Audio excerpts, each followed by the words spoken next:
Muy buenas. Bueno, este tercer comentario es sobre los modos de la idea de ser y es una versión de una parte, bueno, con algunas modificaciones, de un artículo que publiqué yo en el año 2022 que se tituló Modes and Dimensions of Being en la revista Axiomeres, y que también se corresponde con una charla que di en la Escuela de Filosofía sobre este tema. Lo digo por si alguien quiere ampliar más lo que se dice aquí. Aquí voy a hacer un resumen y, bueno, algo modificado en última instancia también. Bien. Mi propósito es analizar la idea de ser, ¿no? Y clasificando los modos de darse las cosas y los procesos existentes, de los modos de darse la existencia. Es como una doctrina de la modalidad, ¿no?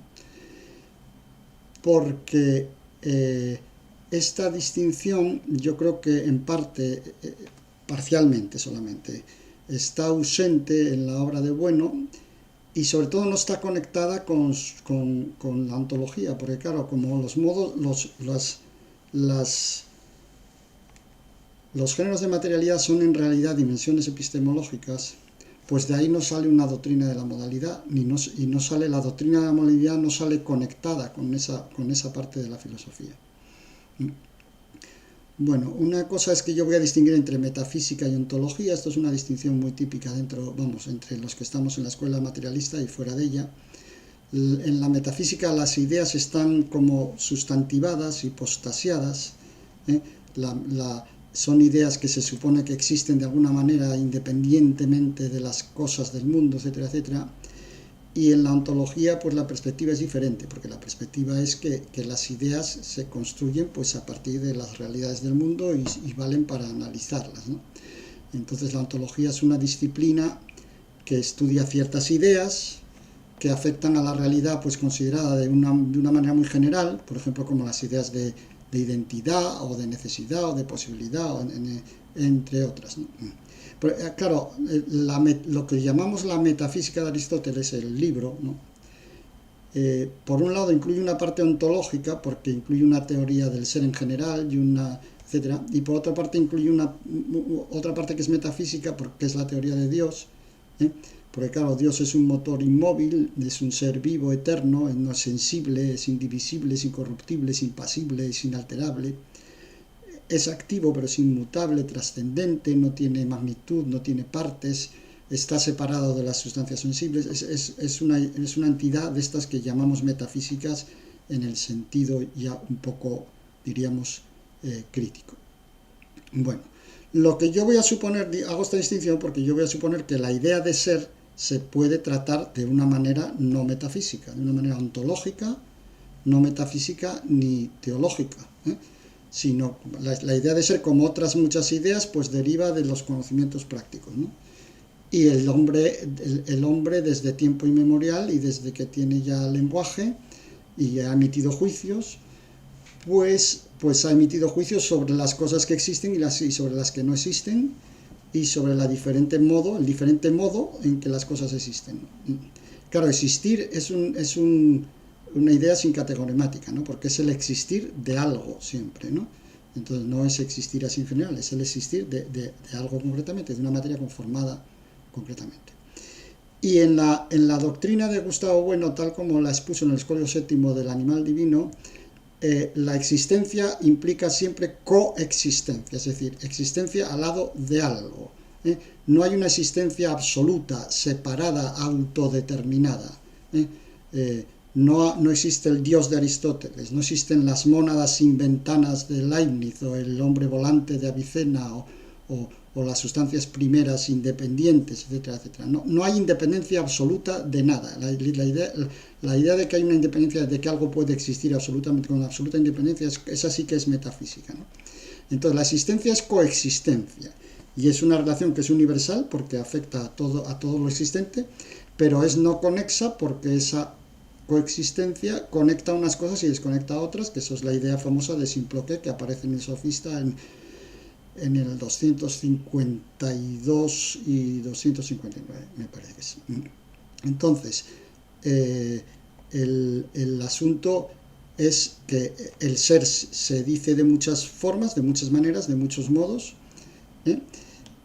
Aunque claro, Aristóteles esta idea de que el ser se dice de muchos modos no la podía aplicar al Dios suyo, al Dios teológico, que era un ser vivo, inmutable, incorruptible, etcétera, como digo, ¿no? Inmóvil, no sensible, etcétera.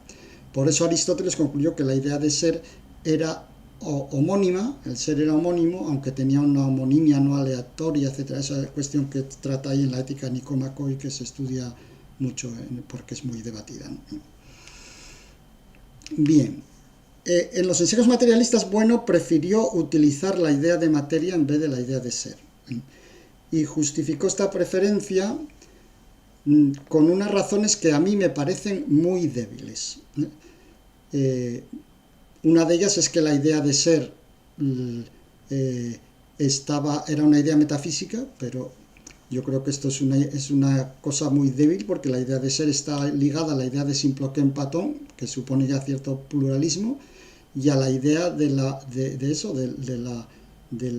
problema del ser, diríamos, en Aristóteles, en la metafísica, que, hombre, quitando la teología, pero toda la otra parte que no es teológica, yo creo que no se puede considerar metafísica. Y por otra parte, preferir materia a ser, precisamente por esta razón, pues yo creo que es muy problemático, porque precisamente la palabra materia tiene usos claramente metafísicos y monistas durante el siglo XIX, y hacen que la palabra materia esté tan afectada o más que la palabra ser del riesgo de un materialismo monista o de un materialismo corporeísta, etcétera, etcétera. De hecho, Bueno, en los ensayos materialistas, en las páginas 52 y 53, hay varios párrafos en que habla de ser y materia indistintamente, ¿eh? O sea que quiero decir que incluso desde un punto de vista así filológico, habría razones para seguir este curso que estoy yo siguiendo en este comentario. Bueno, entonces aquí yo voy a hablar de los modos del ser, no lo de las dimensiones lo dejo porque no me cabe todo aquí. Entonces las dimensiones son, los modos son las maneras como existen las cosas, los modos, las diferentes variedades de existencia, ¿no? Y entendida la existencia como coexistencia no conexa y por tanto como codeterminación, ¿eh?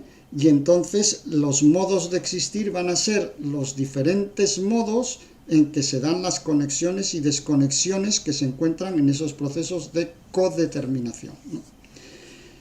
Y dentro de los diferentes modos de darse esas conexiones y desconexiones, yo voy a distinguir unos modos que voy a llamar fundamentales, porque son distributivos, lisológicos y se aplican a toda la realidad, y otros modos que son categoriales, porque son regionales y se aplican cada modo en su categoría, ¿no? Los modos fundamentales, como digo, se aplican distributivamente. Por ejemplo, todo lo existente tiene que estar en el presente, en el pasado o en el futuro. Tiene que ser contingente o tiene que ser necesario, tiene que ser real o ficticio. Esos son modos fundamentales. Los modos categoriales son modos regionales. Lo existente pues puede ser, pues qué sé yo, biológico, puede ser físico, puede ser político, puede ser psicológico, puede ser matemático, puede ser jurídico, puede ser literario, etcétera, etcétera, etcétera. No, esos son modos categoriales porque se refieren a categorías atributivas de lo existente, ¿no? Vale, en cuanto a los modos fundamentales del ser, yo voy a distinguir tres modos basados en las relaciones, ¿no? Primeramente, basándose en la asimetría y simetría de las conexiones entre las cosas, los modos que voy a distinguir son, clásicos, los del presente, el pasado y el futuro. Luego, basándose en la posibilidad o la necesidad de que las cosas estén conectadas, existe lo necesario, lo posible y lo potencial. Ese es el siguiente modo fundamental. Y luego, basándose en la propia naturaleza de las conexiones, las conexiones pueden ser reales, causales, eficientes, causales, o pueden ser ficticias, ¿no? Entonces, voy a referirme a cada uno de estos tres modos fundamentales. El primero es el que distingue presente, pasado y futuro. No es posible reconocer, quiero decir que si rescindiéramos la idea de ser a los seres que actualmente existen, eso es lo que intentaron los megáricos y el mismo Parménides, etcétera, etcétera. Entonces la ontología se reduce pues a las cosas autoexistentes y en el límite al acto puro, porque no podrían estar conectadas, ¿no? Yo con Bueno voy a defender que no existe un presente absoluto. Esto lo dice Bueno en un trabajo de 2010 que se titula El porvenir de la filosofía en las sociedades democráticas. No existe un presente absoluto, inicial, primitivo o prístino, es decir, un presente que no tenga antecedente.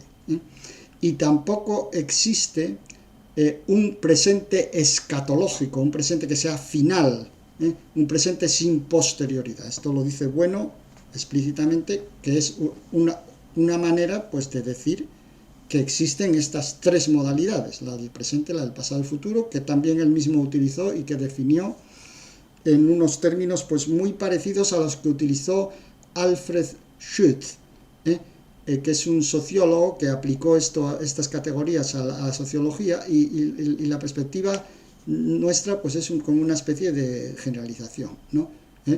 El pasado afecta al presente y nosotros no podemos afectar el pasado porque el pasado ya ha ocurrido y es irrevocable. En el presente las cosas se codeterminan mutuamente, y en el futuro nosotros podemos afectar al futuro, pero el futuro no nos afecta a nosotros. Los organismos con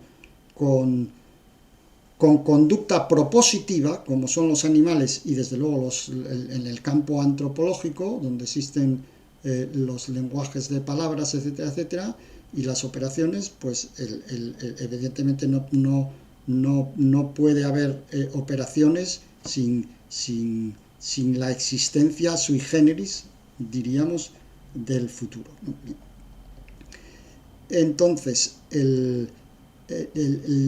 estas son las tres categorías, y lo que es muy importante subrayar es que, así entendido, el presente no es unívoco, porque hay una multiplicidad de presentes, porque los radios de la coexistencia y la codeterminación varían significativamente dependiendo de las conexiones que consideremos en cada caso. Por ejemplo, el presente geológico está marcado por el periodo cuaternario. El presente de la política internacional se suele vincular a la caída de la antigua Unión Soviética. Por ejemplo, en la teoría de Lewis Mumford, el presente tecnológico viene caracterizado por la época neotécnica, ¿no? O entre los cristianos, el presente de la historia universal pues comienza con la venida de Cristo, como es evidente. Para los judíos no, porque los judíos están en espera del Mesías, etc. Bien. Entonces quiero decir que los presentes tienen radios diferentes dependiendo de las categorías que tomamos como referencia. Pero eso es porque el ser, aparte de tener unos modos fundamentales, que son los que estamos considerando ahora, tiene unos modos categoriales que hay que tener en consideración y de los que hablaré después, ¿no? Bueno, la siguiente variedad de modos fundamentales es la diferencia entre lo necesario y lo posible. O sea, la capacidad de acuerdo con la posibilidad de desconectar o conectar cosas. Cuando no es posible desconectar cosas porque la conexión es necesaria, pues eso es un modo de existencia muy característico, ¿no? Cuando es posible desconectarla, pues entonces esa conexión es contingente, ¿eh? Puede existir o puede no existir, o puede cambiar o no puede cambiar. Cosas necesarias, pues la necesidad más importante la encontramos en las ciencias. Por ejemplo, en la geometría de Euclides, los ángulos de todo triángulo necesariamente suman 180 grados. En las ciencias físico-químicas actuales, pues una pieza de hierro sólido necesariamente es más densa que el agua, y por tanto se hunde en el agua. En las ciencias biológicas actuales, los organismos humanos son necesariamente virtuales y necesariamente mortales, perdón, y necesariamente corpóreos. Y así sucesivamente. Y luego hay otra necesidad que no está ligada a las ciencias, que es práctica. Es decir, si nosotros nos ponemos un determinado propósito, un fin, pues a lo mejor para ese fin hay cosas que son necesarias, antecedentes que tienen que ocurrir para que ese fin ocurra. Lo cual quiere decir que la idea de posibilidad, de necesidad y de contingencia es anterior a las ciencias, porque es una idea práctica, porque en contextos prácticos se puede decir, bueno, pues para hacer este guisado, vamos a suponer, una cosa práctica culinaria, para hacer este guisado son necesarios estos ingredientes, ¿no? Porque si no los tienes no haces esa técnica, ¿no? Entonces la idea de posibilidad implica que las cosas se pueden componer, la idea de posibilidad es composibilidad, y como dije antes, el pasado es irrevocable, porque nosotros no podemos cambiar el pasado ya ha ocurrido y no lo podemos cambiar, es irrevocable. Pero que sea irrevocable no significa que sea necesario, que fuera necesario en el momento de darse. Eso es otra cosa diferente. De esto haré un comentario exclusivamente para tratar este asunto de la idea de posibilidad en la filosofía de Gustavo Bueno, porque a propósito del argumento victorioso de Diodoro Cronos, este asunto se ha discutido y yo creo que merece la pena aclararlo porque se han dicho bastantes cosas extravagantes, intentando fundamentarlas en el argumento del victorioso de Diodoro Cronos, que es un argumento que es falso. Porque el Diodoro Cronos lo que pretende es que todo lo pasado y por tanto todo lo irrevocable, por ser irrevocable, fue ya necesario en su momento, pero eso no es así de ninguna manera y no puede ser así en el materialismo de ninguna manera. Bien, y luego lo necesario, pues eso, lo necesario marca lo imposible también, claro, porque lo contrario de lo necesario es lo imposible, ¿no? Es decir, cuando una cosa es necesario que se cumpla el segundo principio de la termodinámica, pues entonces es imposible construir un móvil perpetuo de segunda especie. Eso está totalmente relacionado. Y lo necesario y lo imposible que en las ciencias pues está categorialmente pues determinado, ¿no? Y luego en este mismo orden de cosas está lo potencial. La potencialidad no es exactamente lo mismo que la posibilidad, es una variante suya. Porque no es una mera compatibilidad en la coexistencia, sino que implica una capacidad sui generis especificada categorialmente de aquello que tiene la potencia. Por ejemplo, pues qué sé yo, la potencialidad de la bellota, la potencialidad biológica de la bellota para dar lugar a un roble, o la potencialidad antropológica, diríamos, pero ahí ya está cualificada, del individuo humano para hablar un lenguaje fonético de palabras. Por ejemplo, los monos antropomorfos no tienen esta capacidad fonética, al menos, ¿no? Bien. Entonces, la potencialidad es una modalidad diferente, ¿no? Bien. Y la idea de potencial y de potencia es imprescindible para entender la finalidad orgánica, la finalidad etológica y por supuesto la finalidad propositiva antropológica, y esto aunque no lo diga Bueno explícitamente o no aparezca explícitamente en su obra, porque da lo mismo que aparezca o no aparezca. Quiero decir que de hecho la idea de sustancia que tiene Bueno, que es la sustancia entendida al modo materialista actualista, que la defendió Bueno en varios lugares, no supone prescindir de las ideas de acto y potencia. Esto algunos comentaristas de Bueno lo han entendido mal o lo están entendiendo mal. Quiero decir que la doctrina actualista implica, o sea, que no hace que desaparezca la idea de potencialidad o de posibilidad o de cosas por el estilo. Bien. Bueno. Pasamos ahora a los modos de ser de acuerdo con la naturaleza de las conexiones. La naturaleza de las conexiones, esto es muy fácil. Aquí es donde se diferencia el mundo de lo real del mundo de lo ficticio, ¿no?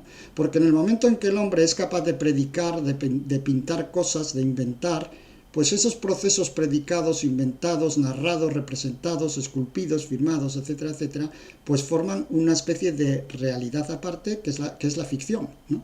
Entonces no es lo mismo un organismo que existe que un teriántropo que es mitad hombre y mitad animal y que es un organismo ficticio, porque no existe. Se puede pintar, se puede representar, pero es ficticio. Esto ya lo estudió Aristóteles en la Metafísica 9 y en la Metafísica 5, donde habla de la homonimia de la idea de la palabra hombre, porque no es lo mismo el hombre de verdad que el hombre pintado, o el hombre predicado, narrado, representado, etcétera, etcétera. En cualquier caso, esto no significa que la ficción no sea la nada. La ficción existe, la ficción es una composición hecha por el hombre, está conectada con lo real, está construida con morfologías tomadas de lo real, y no solo eso, sino que puede afectar a lo real, como por ejemplo la famosa ficción de la donación de Constantino, que aunque era un fraude, pero sin embargo tuvo unos efectos históricos pues muy importantes. Bueno, y con esto paso a la segunda parte de este comentario, que es acerca de los modos categoriales de la idea de ser. Los modos categoriales de la idea de ser. Esto es una parte muy importante porque, como digo, los modos de la existencia, pues por un lado son estos fundamentales que se aplican a todo distributivamente, y por otro lado están estos categoriales que son pues el modo de existir biológico, el modo de existir químico, físico, geológico, termodinámico, matemático, luego pues jurídico, político, antropológico, psicológico, etcétera, etcétera, ¿no? que son las categorías. Como saben, aquí es donde aparece la idea de cierre categorial, etcétera, etcétera. La idea de categoría es una idea de Aristóteles, como saben ustedes, que es muy conocido en los tópicos y en las categorías, las 10 categorías, la sustancia, que es la usía, sustancia o esencia se traduce, la cantidad, la calidad, la relación, el dónde, el cuándo, el estar en una posición, el tener, el hacer y el ser afectado, ¿no? Y las categorías ontológicas, pues de Aristóteles se interpretan de muchas maneras, y yo tengo aquí varios párrafos sobre este asunto, sobre las categorías de Kant, etcétera, pero me las voy a saltar, porque lo que me interesa es llegar a la idea del cierre categorial, ¿no? En Aristóteles, en la Metafísica 4, habló de que hay tantas ciencias como categorías, y Nicolai Bonetti, en el 1493, en una obra que se titula precisamente Comentario a la filosofía de Aristóteles, pues asienta este principio de que hay tantas ciencias como categorías, y propone 13 ciencias, que son la ciencia de la entidad, la ciencia de lo infinito, la ciencia de lo finito, y otras 10 ciencias más que se corresponden con las ciencias, con las 10 categorías aristotélicas, ¿no? Bien. Tiene la tesis realmente revolucionaria e importantísima, yo creo que central en su filosofía, de que no son tantas ciencias como categorías, sino tantas categorías como ciencias, y que por tanto las ciencias, cada ciencia es una categoría, y que por tanto los teoremas de una ciencia, coordinados por los principios de esa ciencia, dan lugar a una categoría científica, y esas diferentes categorías científicas, físico-química, biológica, geológica, etcétera, etcétera, son las que definen la estructura más general de lo que existe, la estructura atributiva, y definen de la manera más estricta lo que es necesario en un contexto de coexistencia, es decir, las cosas que no cambian, es decir, lo que llama también en algunos lugares la terca realidad.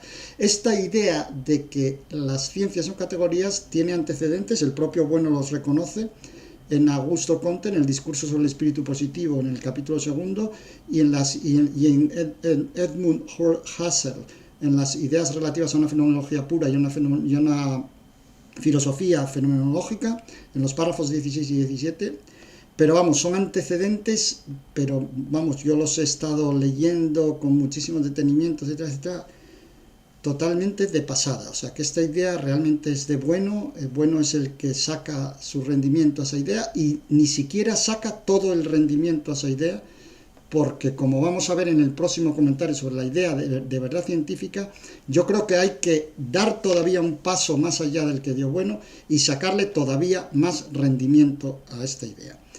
Pero bueno, eso queda para el próximo comentario.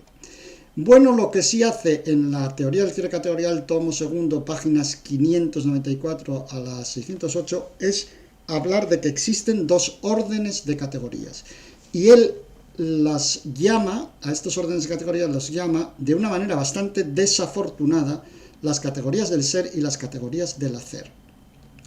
Y voy a explicarme por qué pongo este adjetivo negativo de lo desafortunado. Bueno, las categorías del ser son las ciencias estrictas, las ciencias donde no está el sujeto, donde el sujeto ha sido eliminado y por lo tanto que nos dan las conexiones entre las cosas sin el sujeto, al margen del sujeto, con la eliminación total del sujeto, etc., ¿no? Por ejemplo, las conexiones que sigo entre las galaxias o entre los cuerpos celestes, lo que fuera, pues que no dependen del sujeto y que son necesarias porque vienen dadas por teoremas y por principios científicos. Y luego habla de las categorías del hacer, que son las categorías de la praxis y de la producción. La praxis y de la producción, que son las categorías prácticas, pues por ejemplo, para empezar, todas las de las ciencias humanas, y luego pues las categorías jurídicas, políticas, médicas, etcétera, ¿no? Las primeras son las que segregan al sujeto, que son las categorías científicas estrictas, y las segundas no, porque las segundas están reguladas por fines, porque son prácticas, sencillamente. La cosa no es más complicada que esto.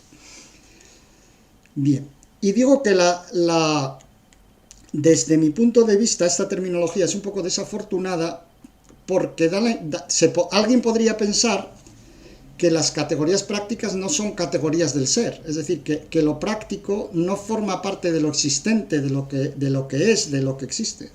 Y claro, lo práctico forma parte de lo que es y de lo que existe, pues tanto como las que Bueno llama categorías del ser. Entonces yo por eso uso la terminología de categorías antrópicas que giran alrededor del sujeto, porque son categorías finalísticas, propositivas, etcétera, etcétera, y categorías anantrópicas que no giran alrededor del sujeto, donde el sujeto ha sido eliminado, neutralizado, etcétera, etcétera. Las que Bueno llama del ser serían las anantrópicas, y las que Bueno llama del hacer, que incluyen tanto la praxis como la actividad productiva, son las que yo llamo antrópicas. Bien. Los fines prácticos regulan entonces esas categorías antrópicas, antropológicas, y los principios y los teoremas científicos regulan las categorías que Bueno llama del ser y que yo llamo anantrópicas, ¿no? Bien. Entonces, las categorías científicas tienen unos principios y unos teoremas que no dependen del sujeto, que se le imponen al sujeto, una realidad que se le impone al sujeto. Y no solo la realidad de sus teoremas y de sus principios, sino la realidad también de sus fronteras, las fronteras, las soluciones de continuidad,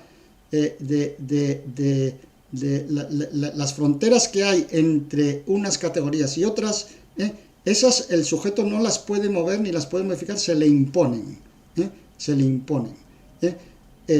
Las categorías están involucradas entre sí, pero tienen fronteras y se diferencian porque los teoremas y los principios de una categoría llegan hasta determinado tipo de fenómenos y no otros, ¿no? Y esa involucración entre las categorías es asimétrica.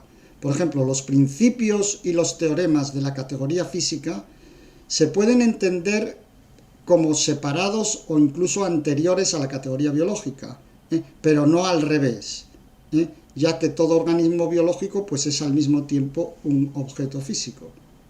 Y lo mismo pasa, una porción significativa de la categoría biológica se puede entender si referencia a las categorías conductuales o del comportamiento, etcétera, pero no al revés, ya que el comportamiento es exclusivo de ciertos animales que son organismos biológicos, y las categorías del comportamiento a su vez se pueden entender sin las categorías histórico-antropológicas, como en los animales no humanos, pero no al revés, ya que las categorías histórico-antropológicas exigen previamente que haya un animal conductual que sea el prehomínido o lo que fuera, o el homínido o lo que fuera, ¿no? Bueno, como esto ya va muy largo, voy a concluir. La conclusión de este comentario, las conclusiones que yo quisiera recoger ahora aquí al final son las siguientes. Bueno, la primera es que la idea de ser es una idea como cualquier otra y que se puede elaborar en términos no metafísicos que son perfectamente compatibles con la filosofía de Gustavo Bueno y con su idea de que la existencia hay que entenderla como coexistencia. La segunda cuestión es que se pueden distinguir dos modos de darse se pueden distinguir dos tipos de modos de darse esa coexistencia: los modos fundamentales, que son trascendentales a todos los procesos de coexistencia, y los modos categoriales, que son regionales. Los modos fundamentales se clasifican de acuerdo con tres criterios. El primero distingue los tres modos basados en la asimetría o simetría de conexiones, de relaciones, que son el modo del pasado, en donde todo se relaciona o se puede relacionar con otras cosas, el del presente, ese sería el del presente, el del pasado, que influye sobre el presente, pero no al revés, y el del futuro, en donde el presente puede influir sobre el futuro, pero el futuro no influye sobre el presente. Entonces, ese es el primer modo, que son realmente los modos temporales de los tiempos verbales, ¿no? Más o menos. El segundo criterio se centra en la posibilidad de conectar y desconectar los procesos existentes, y entonces ahí lo más importante es la distinción entre lo necesario, lo posible y lo imposible. Y el otro criterio de los modos fundamentales es el que algo sea real o sea ficticio, es decir, que las conexiones causales están dándose de hecho, es decir, yo le pego un tiro a un señor y lo mato porque causalmente la bala le impacta y le produce unos daños, o que sea ficticio, como ocurre cuando se mata a alguien con una pistola en un teatro, en donde suena el disparo, el otro actor se tumba en el suelo o lo que fuera, pero no hay una conexión causal. Y luego están los modos categoriales. Los modos categoriales son antrópicos y anantrópicos. Los anantrópicos son las ciencias. Son las ciencias. En las ciencias, el hombre, el sujeto queda eliminado, queda neutralizados, por eso son anantrópicos, no giran alrededor de las ciencias. Las relaciones que se establecen necesarias, etcétera, pues ahí no dependen del sujeto, el sujeto no puede hacer nada para cambiarlas, y el sujeto realmente es como una especie de fedatario de una realidad que es independiente de él. Mientras que en las categorías antrópicas, como decía en el comentario anterior, el sujeto es el dator formarum, el sujeto transforma la realidad, y son categorías del hacer, de la poiesis, del producir cosas, o de la praxis, de manejar situaciones, etcétera, etcétera. Y en ese sentido, diríamos que si en las categorías anantrópicas el sujeto es el demiurgo de los mapas regionales del mundo, por así decirlo, en las categorías antrópicas el sujeto es el demiurgo de ciertas regiones técnicas, tecnológicas, prácticas, poéticas, productivas, etcétera, etcétera, del mundo. Bueno, pues con esto doy por terminado este comentario sobre los modos del ser. Muchas gracias por su atención.